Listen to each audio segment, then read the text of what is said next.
Ecuador, 16 de diciembre de 2025.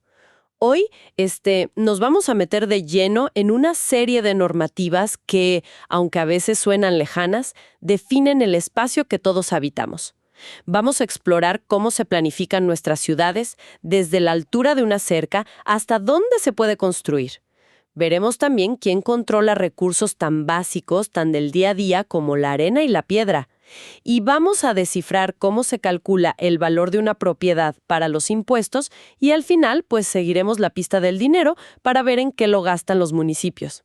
Es un viaje, digamos, por las 4 patas de la mesa de la gobernanza local. Primero, el ordenamiento territorial, el gran plan maestro. Segundo, la regulación de recursos naturales, que es la gestión de la riqueza del suelo. Tercero, el sistema de catastro y la fiscalidad, o sea, cómo se financia todo. Y cuarto, el presupuesto, que es donde vemos las prioridades de una comunidad ya hechas números. Perfecto. Entonces empecemos por el principio. Siempre oímos esa frase que suena tan bien, el derecho a la ciudad. Suena casi a poesía, a algo muy abstracto, pero al ver una ordenanza del Cantón Camilo Ponce Enríquez, me doy cuenta de que es algo increíblemente terrenal, ¿no? Totalmente. Ese concepto se materializa a través de 2 herramientas con nombres un poco técnicos, pero que son clave. Son el Plan de Desarrollo y Ordenamiento Territorial, el PDOT, y el Plan de Uso y Gestión de Suelo, que es el POX. A ver, para que quede claro, ¿cuál es la diferencia? Porque suenan bastante parecido. Pues pensemos en el PDOT como el destino que ponemos en el GPS.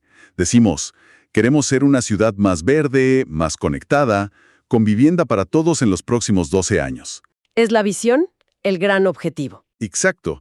El PUX, en cambio, son las instrucciones paso a paso del GPS. Gire aquí. En esta calle no se pueden construir edificios de más de 4 pisos. Aquí se necesita una acera de 2 metros. Uno es el qué queremos ser y el otro es el cómo lo vamos a hacer en el día a día. ¡Qué buena analogía!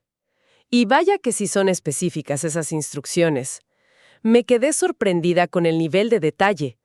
Por ejemplo, la norma que dice que el cerramiento entre mi casa y la del vecino puede tener hasta 3 metros de alto. Ajá. Pero el que da a la calle solo 2,5 y encima tiene que ser transparente a partir de los 90 centímetros.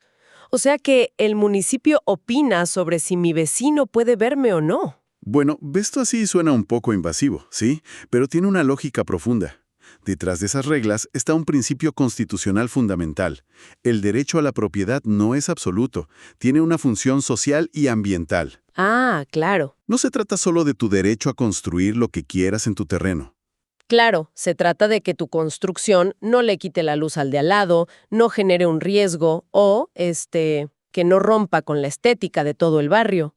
Es un equilibrio. Exacto. Y eso nos lleva a la pregunta del millón, que siempre surge con estas regulaciones. ¿Dónde termina la búsqueda del bien común y empieza el recorte a la libertad individual? Porque para un vecino, esa regla del cerramiento es una garantía de convivencia. Para otro, puede ser una imposición. Esa es la tensión constante, me imagino. Y veo que no solo regulan lo que ya está construido, sino que planifican el futuro. La ordenanza divide el territorio de formas muy claras. Suelo urbano, que puede ser consolidado, o sea, el centro, y no consolidado, las afueras. Y luego el suelo rural. Y esa clasificación del suelo rural es fascinante. No es solo el campo y ya. Está dividido en suelo de producción, que es para la agricultura, suelo de expansión urbana, que es hacia donde la ciudad crecerá de forma ordenada, y el más importante quizás, el suelo rural de protección. ¿Qué significa eso exactamente? Que ahí no se puede tocar nada. Esencialmente, sí.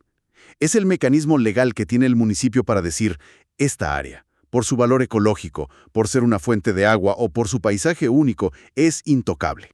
Es la forma en que los principios de sostenibilidad y los derechos de la naturaleza que están en la Constitución aterrizan en un mapa y protegen un bosque específico. Es la herramienta de defensa. Entendido. Así que la ciudad se planifica, se decide qué se protege y cómo se construye. Pero para construir se necesita material. Pienso en todos los camiones que vemos a diario cargados de arena o piedra. Me imagino que sacar eso de un río o una montaña no es simplemente llegar y llevarse lo que uno quiera, ¿o sí? Para nada. Y aquí entramos en un tema clave de cómo funciona el Estado en Ecuador: la descentralización. Una ordenanza del Cantón La Joya de los Hachas nos muestra cómo se maneja esto. La Constitución, en su artículo 264, es muy clara. Le da a los municipios, y solo a ellos, la competencia para regular, autorizar y controlar la explotación de materiales áridos y pétreos. O sea que la arena, la grava, la piedra, eso no lo controla el gobierno central, sino el alcalde de cada cantón. Precisamente. Y ese gobierno local, al que la ley llama Gobierno Autónomo Descentralizado, o GEAD, se lo tiene que tomar muy en serio. Fíjate que la ordenanza de La Joya de los Hachas no es un simple permiso. Para obtener una concesión, la empresa debe presentar un plan de manejo ambiental extremadamente detallado. ¿Qué tan detallado? A un nivel impresionante. Debe incluir un plan de contingencia por si hay accidentes, un plan de relaciones comunitarias para que la población local esté de acuerdo y algo que me parece crucial, un plan de abandono y entrega del área.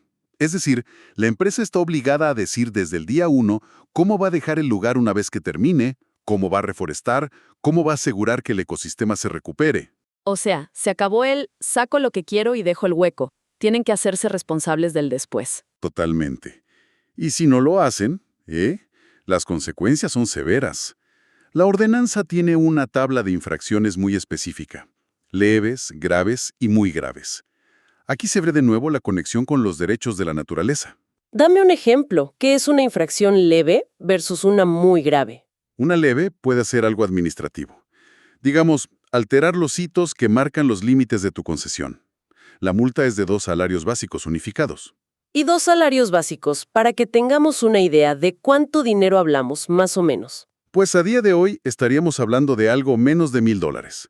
Es una multa, pero manejable. Ahora, una infracción muy grave es, por ejemplo, causar un daño ambiental comprobado, contaminar un río. En ese caso, la multa puede llegar hasta 200 salarios básicos. 200. Eso es una fortuna. Casi $100,000. Y me imagino que no es solo la multa. Por supuesto que no.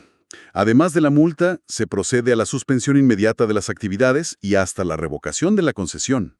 El mensaje es clarísimo y contundente. Puedes hacer negocio, pero con el ambiente no te metas. El municipio es la primera línea de defensa. Ok, esto se va conectando. Tenemos la ciudad planificada, los materiales para construirla regulados, y todo eso genera propiedades, edificios, casas que tienen un valor. Y aquí viene la parte que nos toca a todos, el bolsillo. Los impuestos. ¿Cómo sabe el municipio cuánto vale mi casa para cobrarme el impuesto predial? ¿Viene alguien a calcularlo a ojo de buen cubero? Sería poco objetivo, la verdad. Afortunadamente no. La respuesta está en una ordenanza del Cantón Colimes y se basa en un sistema técnico llamado catastro. El catastro es, básicamente un inventario gigante y detallado de todos los bienes inmuebles del cantón. Y la ley obliga a los municipios a actualizar el valor de todas las propiedades en ese inventario cada 2 años. Cada 2 años. Eso es un trabajo enorme. Lo es, pero es fundamental para que el sistema sea justo. El cálculo del valor no es un número al azar.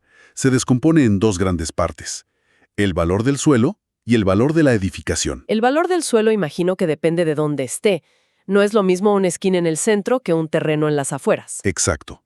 La ordenanza incluye un mapa de la ciudad dividido por sectores, y cada sector tiene un valor por metro cuadrado diferente.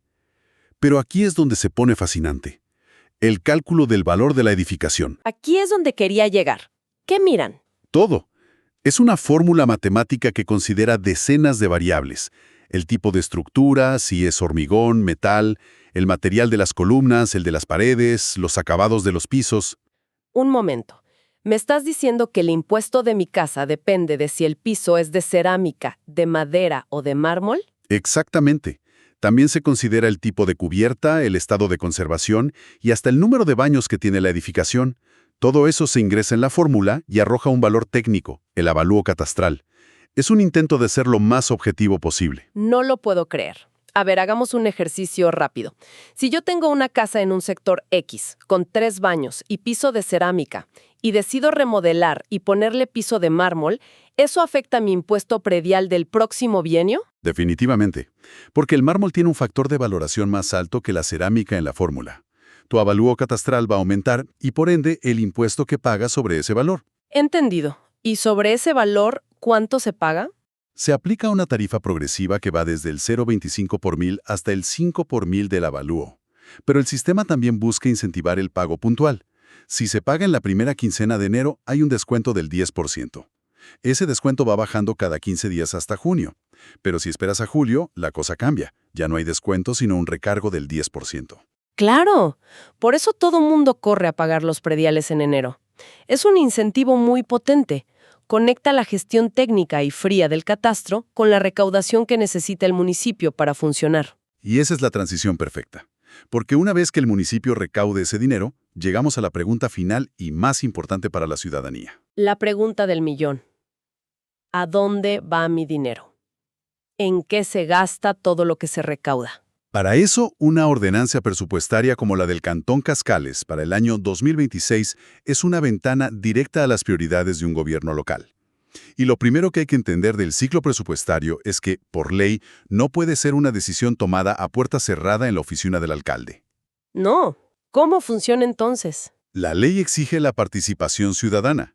Las prioridades de inversión, en teoría, deben nacer en las asambleas de los barrios y las parroquias. La gente dice, necesitamos un parque aquí, hace falta arreglar esta calle. Esas prioridades se recopilan y se presentan a la asamblea local, que las discute antes de que el borrador del presupuesto llegue al Consejo Municipal para su aprobación final. O sea que la voz de la comunidad debería estar reflejada en ese documento final. ¿Y qué vemos en el caso de Cascales? ¿Cuáles son sus prioridades? Viendo los números, hay apuestas muy claras. Por ejemplo, para 2026, en el área de cultura y turismo, asignan $5,000 para el carnaval cascaleño. Con $5,000 para el carnaval, más vale que la fiesta esté buena. Sin duda. Pero luego ves una partida de $70,000 para las jornadas culturales, turísticas y recreativas, que debe ser el evento principal del año. Y algo muy significativo, $7,000 para el encuentro de saberes y sabores ancestrales de las 3 nacionalidades del cantón. Eso dice mucho. No es solo una fiesta, es una inversión en mantener viva la identidad y las tradiciones locales. Por eso se dice que un presupuesto no es solo un documento financiero, es una declaración de valores, es el reflejo del alma de una comunidad. La inversión en cultura, en deporte, en tradiciones, muestra una visión de desarrollo que va más allá del cemento y el asfalto. Y supongo que hay reglas para que no se gasten todo en sueldos y burocracia. Hay una regla de oro fiscal muy importante. La ley establece que de las transferencias que reciben los municipios del gobierno central, al menos el 70% debe destinarse a gastos de inversión. ¿Obras? ¿Proyectos? Exacto, obras, proyectos, equipamiento. Y máximo un 30% a gasto corriente, que son principalmente sueldos. Esto busca forzar la inversión en la comunidad. Es una buena salvaguarda. Bueno, hemos hecho un recorrido completo. Es increíble cómo se conecta todo. Totalmente. Empezamos con un concepto constitucional casi filosófico, el derecho a la ciudad, y terminamos viendo cómo se traduce en una regla específica sobre la altura de una cerca. Y vimos cómo la protección de la naturaleza, otro principio constitucional, se convierte en un sistema de multas muy concretas que castigan el daño ambiental, o cómo un plan de desarrollo se refleja en la decisión de financiar un festival de sabores ancestrales. O sea que, al final, todo está conectado. La regla sobre dónde puedes construir tu casa determina el valor de esa casa, lo que define tus impuestos, y ese dinero es el que paga el carnaval del pueblo. Es un círculo completo. Es un ecosistema de gobernanza. Cada ordenanza que hemos visto, aunque es súper local y responde a la realidad de su cantón, se enmarca en leyes nacionales y en los grandes principios de la Constitución. El poder está en cómo cada municipio adapta esas grandes reglas a sus propias necesidades, a su geografía y a las prioridades de su gente. Y todo este análisis nos deja con una reflexión final, una pregunta que queda flotando. Estos documentos, estas ordenanzas, dibujen un plan, una visión detallada de cómo deberían ser las cosas. Son la estructura oficial del desarrollo. La gran pregunta es, ¿cuánto de lo que está escrito en estos papeles se corresponde con la realidad que se vive en las calles? Y más allá de los mecanismos formales, ¿qué rol puede jugar la ciudadanía día a día para empujar y asegurar que esa visión tan bien planificada se convierta en una realidad tangible para todos?